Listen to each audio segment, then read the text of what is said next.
നമസ്കാരം. അപ്പോ ഇടിയൻ ചന്തു എന്ന് പറയുന്ന ആ ഒരു ചിത്രം കാണുന്നതിന് വേണ്ടി ഒരു സ്പെഷ്യൽ അതിഥി എത്തിയിട്ടുണ്ടായിരുന്നു. സലീം കുമാറിന്റെ മകൻ ചന്തു.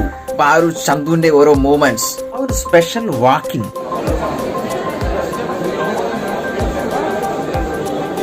തീർച്ചയായിട്ടും ചന്തുവിന്റെ ആ ഒരു മൂവ്മെന്റ്സ് എടുക്കാൻ ഒത്തിരി സമയം വെയിറ്റ് ചെയ്യേണ്ടതായിട്ട് തോന്നുന്നു. കാരണം പ്രേക്ഷകർ വിടുന്നുണ്ടായിരുന്നില്ല.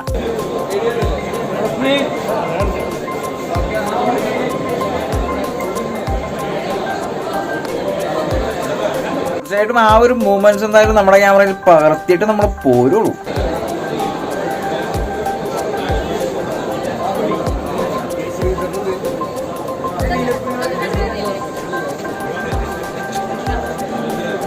അപ്പൊ പ്രേക്ഷകരുടെ കയ്യിൽ നിന്ന് ചാടിപ്പോന്ന ആ ഒരു ചന്തുവിനെ വീണ്ടും സിനിമയുടെ ക്രൂ, സിനിമ നടിമാരും നടന്മാരും ബ്ലോക്ക് ചെയ്ത് വെച്ചിരിക്കുകയാണ്. ചന്തുവിന്റെ വീഡിയോ കിട്ടാതെ നമ്മൾ പോവില്ല.